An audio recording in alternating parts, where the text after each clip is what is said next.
a bit on the back foot. Janu gonna get demexed, but the rest of them look like they're stabilizing, and losing Youngjin is not gonna help anything here for the Shanghai Dragons. A little surprising they were even able to get that resurrection off, but two will fall, and now Ding reigns supreme in the sky! Yeah, they're aware of that now. Pops in this time, Jonak down to about half health, and there's a rocket to find them yet again. Jonak from behind. Looking for that boot back. Blast. Are we able to find him? Barrage is just going to be layered in. Tries to find the kill, and actually finally going to be taken down. Gets a follow-up again on the Rascal. Ding comes up with a triple. Now looks for Choyova.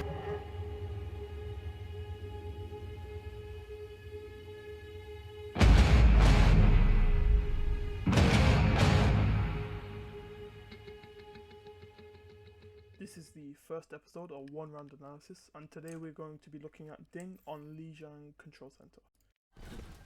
Going into the first fight, we see the Dragons opting for a rather unique comp consisting of Pharah Mercy, Moira, Reinhardt, D.Va and McCree.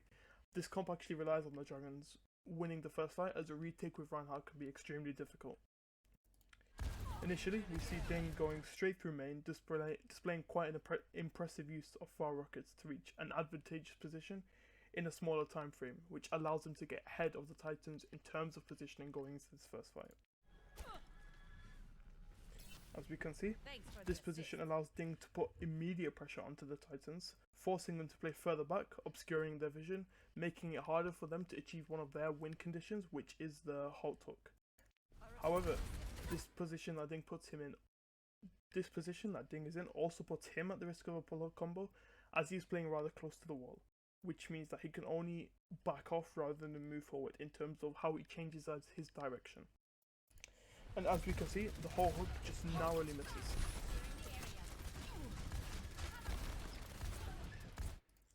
So, as the fight seems to be progressing, and as the Titans either want to make a rotation or go for their another hot hook combo as they come off cooldown, one thing that we should notice is that Ding actually is already on 50% of his barrage, purely from the spam damage that he's been doing to the Titans with his rockets. As you can see, Ding makes a very swift rotation to match. What the Titans are doing.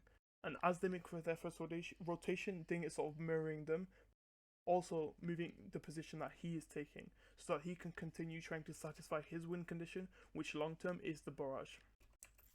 Unfortunately, Gamsu is caught off guard by a hook whilst his shield was down, so the Dragons actually do lose their main flank, which makes it extremely hard for them to be winning this fight. However, Ding continues with the process of farming the barrage, getting closer to his win condition.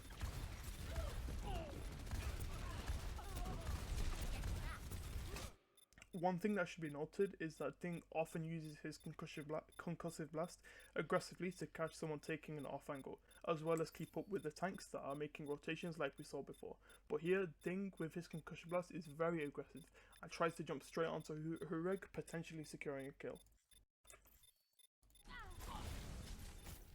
And here Ding just stalling out the fight, using this actual map geometry to his advantage, but then goes for a reset so he can get back into the fight faster.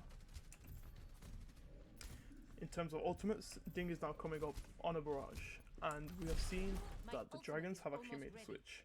So in terms of ultimates, the barrage may potentially fall short depending on how it's executed. The Dragons, as we see, have made a switch off the aforementioned conditional comp that included the Reinhardt after Gamsu got caught off guard by the hook.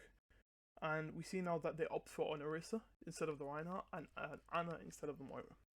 Both of these heroes can actually assist with the use of Ding's barrage. Firstly, looking at the Orisa, halt can be a good setup for bunching up the enemy, ensuring more damage is dealt per second from the barrage, ensuring that Ding can actually get those initial picks and potentially more than that. The Ana can provide a nano boost, which we have seen is commonly used with the barrage, essentially giving the Pharah an extra 100 HP, as well as enabling her to burst down targets quicker. It also may be used defensively onto the Pharah, and then Ding slowly progresses into a position where he can get the barrage off.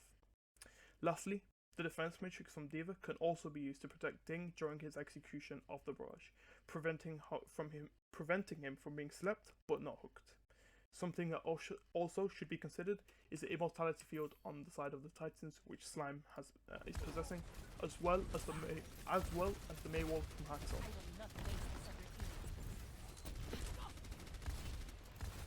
This is a slightly dangerous position from Ding, as the shield has not been placed down yet, and he is rather open to a pull hook if he does not get the jump jet, or if he does not get the concussion blast off in time.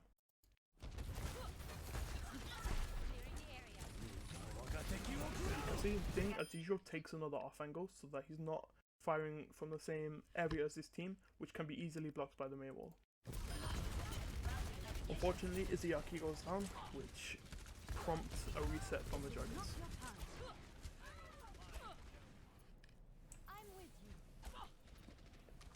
But again, we see a rather long flank coming up from Ding, going all the way to the point. So this rather long flank, as we see from Ding, creates an opportunity for him to create a sort of a crossfire, while being out of the effective range of the whole hook. This forces the Titans to make a rotation through the stairs up to White Room, and this gives space to the Dragons to move forward. We see Ding actually continues to play the range game whilst maintaining high pressure at an off angle, and this is something that we see Ding do quite frequently throughout this game. This fight also may be where Ding thinks about getting the Nano-Barrage if Izayaki, as he is so far, is able to build the Nano at a rapid pace. But yeah, this again, we see Ding playing the range game, staying out of the effective range of Hulk.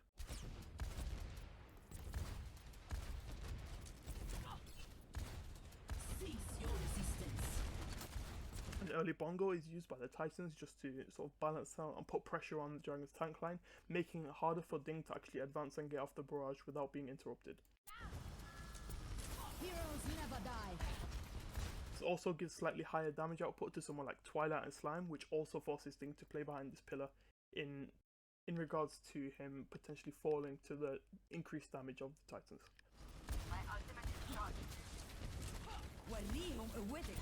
So, in an ideal situation, the Dragons would be able to get off this barrage without much trouble.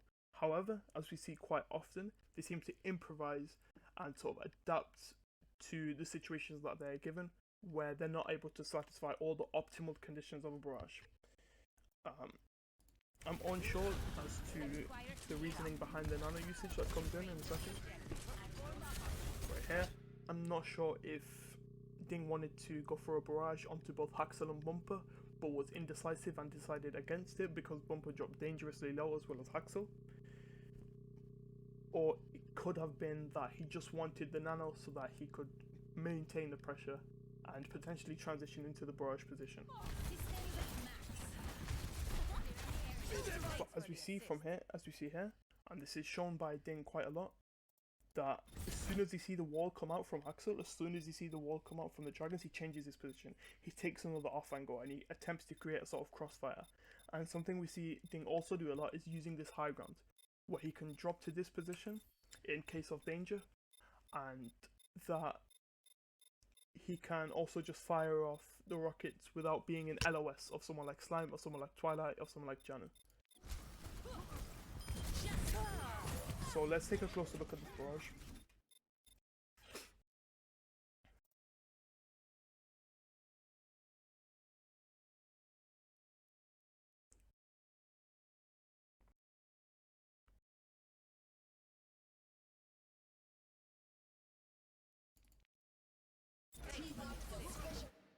So we're in a position here where Ding has just dropped down with the nano. However, the nano is already halfway through, so Ding is really looking now to get off the barrage. And the main way Ding uses his barrage is for heavy initial damage. So he'll fire a rocket to try and get initial damage, and he'll try and follow up on that with the barrage. And if he gets stunned, hugged, something like that, if his barrage gets interrupted, he fires another rocket to finish the kill if the person has not already fallen. Nano significantly increases the damage that base rockets do, which Ding definitely takes advantage of. And as we will see in this barrage, he goes for an initial shot onto Slime and he attempts to finish it with the barrage.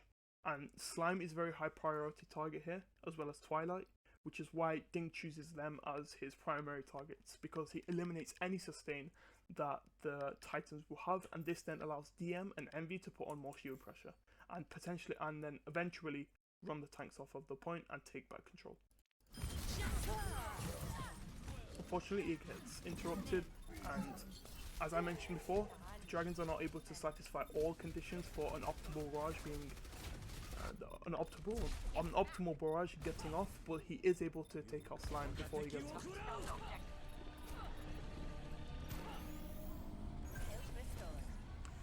Something that I should have mentioned is because the Nano was rather early, as Ding got hooked, the second that Ding got hooked, the Nano unfortunately wore off, which means that he no longer gets the damage reduction, and that is how he fell to the hook. Now we see him picking Koma up, and despite Ding falling and only trading 1 for 1, the Dragons do manage to flip the point. As the Titans attempt to make their rotation, Ding finds himself, as we can see, a nice angle to keep the supports distance from the enemy tanks. However, as he sees Orisa and Hog emerging to the right room, he uses jump jets to gain a height advantage and reduce the chances of being hugged, as we saw earlier on at the very start of this round. He then returns to the process of farming another Nano-Barrage, contributing to shield break. As we can see, Dragons do have the superior shield break comp. This incentivizes Ding, as we can see, to contribute to breaking the shield, which can lead to a premature usage of something like Wall or even the Immortality Field from the Dragons. This then can satisfy a Nano-Barrage, some of the conditions for Nano-Barrage, which makes it easier for Ding to get it off. A plan for fast shield break into bomb, as we see now. This forces the Orisa Hog onto the left side of White Room, separating themselves from the Baptiste, whom actually falls victim to the bomb because of a very well placed concussion blast from Ding. So we'll take a look at it one more time.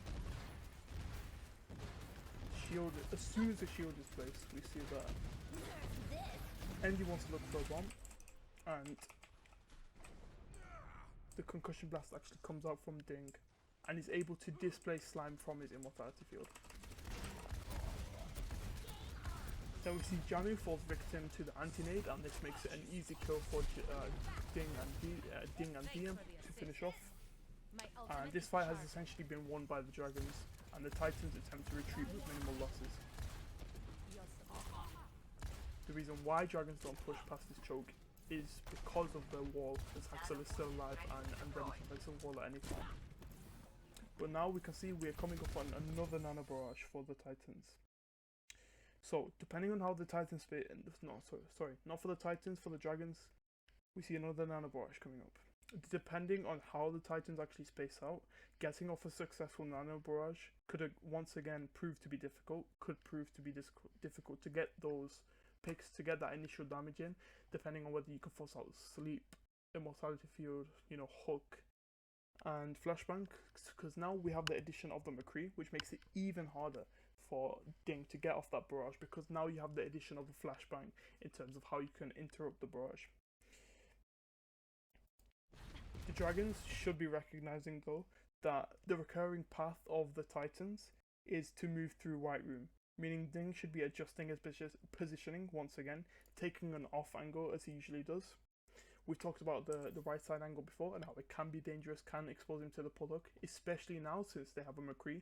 If he drops down here and attempts to hit some shots, hit some rockets, then he can fall to the flashbang. So if Ding is going to take this angle, it is slightly more risky, which is why I suggest Ding go back to his original position of sort of abusing this high ground and peeking in and out just to find that initial damage until he gets the opportunity for the Nano-Barrage. It will be interesting to see if they do actually combo with the Bongo from Gamsu just to get that damage multiplier.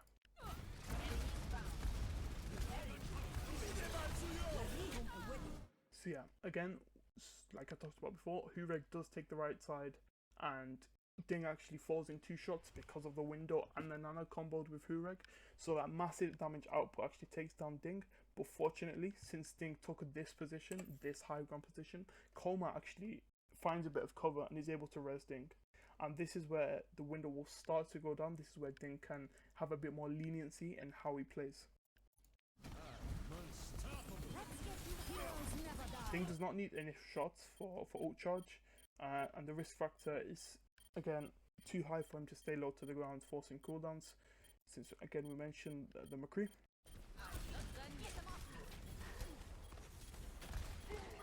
One thing we'll notice again is Ding is very rapid with his concussion blast. He always wants to jump on the target, but as soon as he recognizes that he isn't able to finish Hureg, he uses a jump jet to get straight back up to the high ground, to straight away play behind the cover again, because he has respect for Hureg's capabilities on that McCree.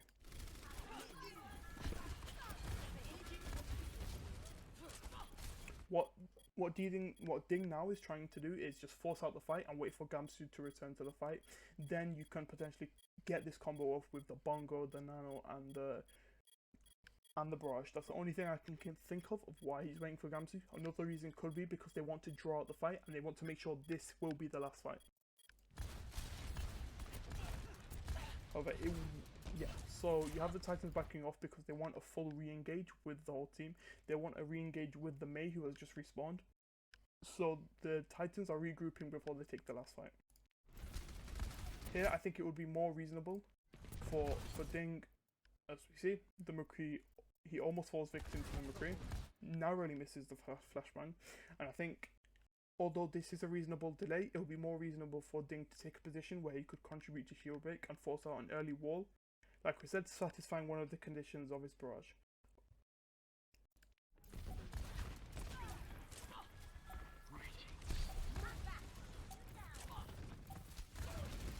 We can now see that the Titans have swapped Hog for the D.Va, which means that it's very, very important for Ding to get that initial pick off. The first thing he wants to do is get rid of the Matrix, and during that 2-second downtime in which Janu cannot Matrix his teammates, he wants to be getting that initial damage in, he wants to be getting a first pick without Barrage. And when we think about target priority, it's most likely the Ana on the side of Titans, because remember, we have the high shield break comp. Even if Ding falls, you have DM who's contributing to shield break, which makes it so that if the shield does go down, you're just going to have this immense pressure on the tanks, and they're not going to be able to sustain themselves whilst you have Izzyaki up. I think this is where we see it. The Bongo comes out, and now the Nano comes out. So you have that damage stacking. And as expected, Ding does another swift rotation with the concussion blast, and he looks for the immediate pick. Unfortunately, he doesn't find Twilight, and as we can see, the Nano actually gets used once again. The reason why Ding looks to pressure Janu first is to force out the defense matrix, and then comes the immediate. He immediately recognizes this, that the defense matrix is going down. He makes an immediate movement onto the McCree and Ana, and although the optimal target was Ana, now that the Titans are on a Lucio, he isn't able to find Ana, but he is able to find Slime before getting interrupted. And we can see, although it was only a couple of frames that the rockets actually came out, but he does get the initial damage, and even without the barrage, he has the nano boost on him, he has the bongo on him, which just allows him to pump damage in. And then this is a matter of zoning. Bumper has already gone down, so taking out the only tank presence that the Titans have left is quite important. And he misinterprets the direction Hureg takes, but this is now a lost fight for the Titans, and Dragons are able to take control center. So, what can players take away today from how we have looked at Ding's Pharah on control center? We notice that Ding is very swift with his concussion blast, and this allows him to immediately jump onto targets that are out of position or immediately seize an opportunity. He uses Barrage for initial damage that can contribute to a pick rather than actual picks itself. The reason why Ding does this is because he is expecting to get interrupted, because there are too many conditions to satisfy when you are going for a Nano Barrage. This actually leads on to target priority. Ding has very good target priority. As we saw with one of his Nano Barrages, immediately went for the Baptiste, take out the main source of healing. And for the second one, unfortunately, the Ana was too far back, but he was definitely looking for her once he found the opportunity. The last thing we can take away is that Ding does focus on his win conditions. As we saw, he spent a lot of the time just building Barrage and taking an off angle. And the main thing that he was focusing on was building that Barrage, since it is one of the main win conditions of the comp that the Dragons were playing.